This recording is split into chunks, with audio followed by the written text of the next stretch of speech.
Hello, wrestling fans, and welcome to another edition of Getting Blue. I'm Steve Fall. On this show, I talk about the good, the bad, the what the heck moments of SmackDown. Of course, at the end of the show, I hand out the most prestigious award, the most valuable entertainer. Let's start, though, with the good of SmackDown. The end of the show had Roman Reigns and the Usos in the ring deciding would they accept the challenge of Randy Orton and Sami Zayn. And I must say right now, when the aliens come down and they start abducting all of us and eating our brains and our organs, we must all protect Randy Orton at all costs. You must sacrifice yourself, lay down your body to save Randy Orton because he is a golden goose of knowledge and a golden goose of verbal diarrhea. No, I'm just kidding. It wasn't diarrhea. He's out there making fun of the Usos. He's saying Roman Reigns is no John Cena. Even Randy Orton at one point is like, hey, I think I'm a little taller than you, Roman. I didn't really realize that. That was hilarious. But when Riddle kneed Roman in the face to end SmackDown, me thinks that Riddle could be the next in line for a championship match against Roman Reigns. And I know everyone's lost their mind recently reading the news from somewhere that Roman Reigns, he won't be on Hell in a Cell. Roman Reigns won't be on SmackDowns anymore. House shows. Folks, don't believe everything you read, okay? Except what I write down. Believe that. Believe that. Fist, shield, boom. But I could see maybe at Hell in a Cell a Randy Orton versus Riddle versus Roman Reigns triple threat match. Because next week we're going to get the Unification Championship match we all wanted. But I have a feeling that the tag team titles will still stay with RK Bro and still stay with the Usos. But yet there's going to be some friction somehow when Riddle and Orton get a championship match together. These are guesses. These are guesses. More good, though. Shotzi Blackout was on TV. Shotzi. That's right.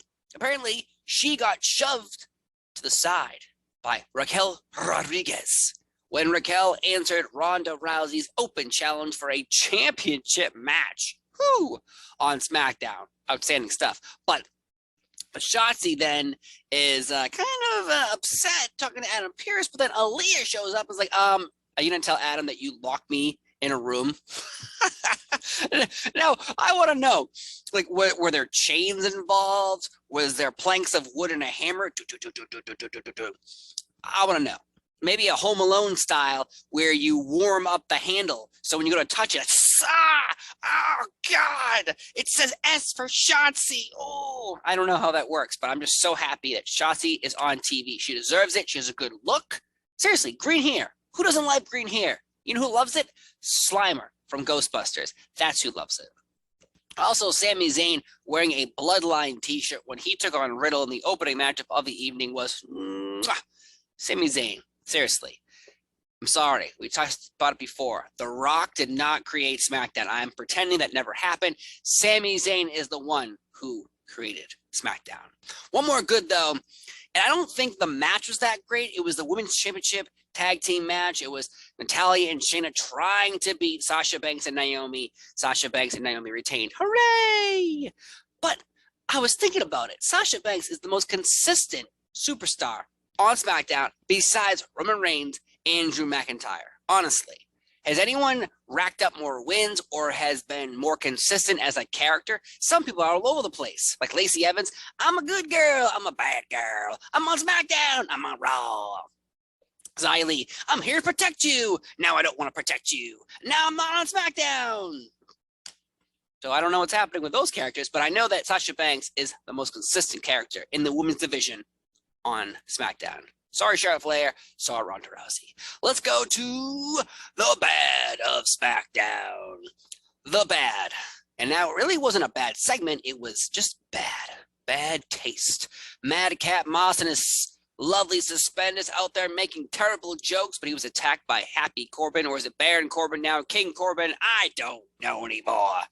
But he was very angry at Madcap. He attacked him, took the very large and prestigious Orange the Giant Memorial Battle Royal trophy and smashed a chair inside of Madcap Moss's neck. Smashed that, which leads to Madcap Moss being put in an ambulance and sent off to probably come back is Serious Moss. See, we got Mad Cat Moss, Serious Moss. I'll take it. Maniacal Moss. I'll take that too. But as I said before, Moss, I don't think is ever going to be the success that they want him to be. He was a henchman. Henchmen never really succeed. Alex Riley with The Miz, Damien Sandow with The Miz. A lot of Miz. But I don't think Madcap Moss is going to go anywhere. But I am very upset with you, Corbin, for ruining that lovely moment. But if we get anything, if we're going to get anything out of this bad moment, it's going to be a suspenders in a cell match. What are the rules? I don't know, but it definitely sounds like something the WWE would book, right? Right. Moving on, though, to the what the heck moment of SmackDown. Ronda Rousey has an open challenge to defend her SmackDown Women's Championship. It's revealed that Charlotte Flair is also injured. So now she is off and going to go, I don't know, hang out with Andrade, work out more, do her thing. I don't know. But Charlotte Flair, again, incredible character, someone who is very consistent as well, just like Sasha Banks, but Sasha Banks is better. But Charlotte Flair, seriously, the queen and probably top 2 greatest women's wrestlers of all time. You decide if she's 1 or 2. You decide. Of all time, not of this era, all time.